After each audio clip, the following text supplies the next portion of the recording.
हमारे साथ में इस समय समाजवादी पार्टी के विधायक रविदास मेहरोत्रा जी हैं। रविदास जी, चर्चा है कि टिकटों को लेकर सपा और आरएलडी के बीच में कुछ खटपट थी, जिसके बाद में बड़ौत और बागपत में अब सपा ने फैसला लिया प्रत्याशी नहीं उतारेंगे, समर्थन करेंगे आरएलडी का। समाजवादी पार्टी और आरएलडी के बीच में गठबंधन हो गया है और जहां पर आरएलडी ने सीट मांगी थी, समाजवादी पार्टी ने उनके लिए वहां पर सीटें छोड़ दी हैं। किसी प्रकार का गठबंधन में कोई भी मतभेद नहीं है। हम सब लोगों का एक ही उद्देश्य है कि भारतीय जनता पार्टी को हराना है और भारतीय जनता पार्टी के विरोधी वोटों के बंटवारों को रोकना है। और ये चुनाव जो नगर निकाय के हो रहे हैं, ये चुनाव 2024 से पहले सेमीफाइनल है। इन चुनाव में सपा जीतेगी तो 2024 में केंद्र में गैर भाजपाई सरकार बनेगी और अखिलेश यादव जी देश के अगले नए प्रधानमंत्री होंगे।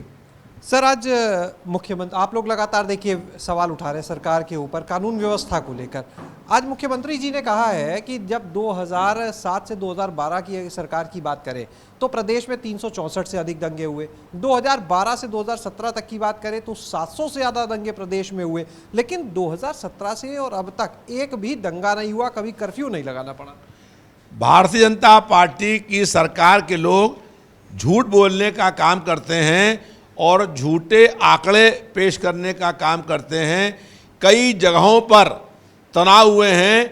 बुलंदशहर के अंदर जो थाना था उसमें आग लगा दी गई और भारतीय जनता पार्टी की सरकार में वहाँ के इंस्पेक्टर सुबोध कुमार सिंह को वहीं गोली मार दी गई और कई दरोगा और चौकी इंचार्ज तक को वहाँ मारा गया और वहाँ बहुत तनाव अधिक हो गया था। इस प्रकार से कई जगहों के ऊपर दंगे और तनाव हुए हैं, लेकिन भारतीय जनता पार्टी की सरकार जनता को झूठे आंकड़े पेश करने का काम करती है। हम लोग बात कर रहे हैं कि प्रदेश में गुंडा माफिया जंगल राज कायम हो गया है। 2 गनरों को जिनके हाथ में स्टेन गन थी उसको उनकी हत्या हो गई। उसके बाद 2 लोगों की पुलिस की हिरासत में जो है पत्रकारों के सामने उनकी हत्या हो गई।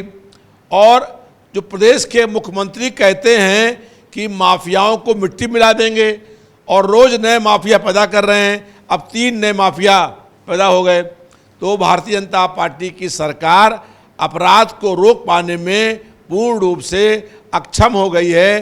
प्रदेश में गुंडा माफिया जंगल राज कायम हो गया है और कानून व्यवस्था का राज खत्म हो गया है। उत्तर प्रदेश अपराध प्रदेश बन गया है।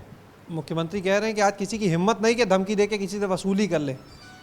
जब खुलेआम पत्रकारों के सामने जेल से आए मुल्जिम को जो पुलिस की हिरासत में है उसकी हत्या हो रही है और खुलेआम अपहरण हो रहे हैं, फिरौती वसूल की जा रही है, पुलिस मुकदमे नहीं कायम कर रही है, सरकार झूठे आंकड़े पेश करने का काम कर रही है। जनता को मालूम है कि उत्तर प्रदेश में कहीं कोई बहन और बेटी सुरक्षित नहीं है। व्यापारियों को उनकी दुकान में लूटने का काम हो रहा है, कहीं कोई सुरक्षा नहीं है, लगातार अपराध बढ़ रहे हैं और प्रदेश के सरकार के मुख्यमंत्री झूठी बवाल लूटने का काम कर रहे हैं। सही मायने में उत्तर प्रदेश में जो है जंगल माफिया राज कायम हो गया है। एक आखिरी सवाल, चर्चा चल रही है जो निकाय चुनाव से जुड़ा हुआ, फिर से देखिए सवाल ले रहे हैं। चर्चा चल रही है कि जो टिकट का बंटवारा हुआ है उसमें शिवपाल यादव जी के जो टिकट वो चाहते थे ज़्यादा नहीं बंट पाए, इसलिए उनमें नाराज़गी है कुछ। माने शिवपाल ने जिन टिकटों के लिए कहा था उसमें से अधिकांश टिकट हो गए हैं और कुछ जगहों के ऊपर अगर ऐसा नहीं हुआ है तो उससे अच्छे प्रत्याशी रहे होंगे। पूरी तरीके से उनका सम्मान किया गया है और समाजवादी पार्टी के टिकट वितरण में माननीय शिवपाल यादव का विशेष ध्यान रखा गया है।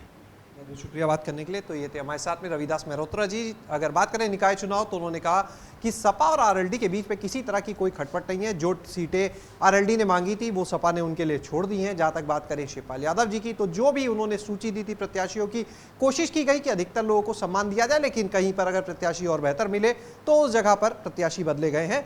इसके अलावा अगर बात करें कानून व्यवस्था की तो साफ कहते हैं रविदास मेहरोत्रा के जब प्रदेश में पुलिस की हिरासत में लोगों की हत्या हो रही है तो ऐसे में कानून व्यवस्था का हाल कोई भी समझ सकता है। कैमरा सहयोगी हरिओम के साथ शैलेश अरोरा, एबीपी गंगा, लखनऊ।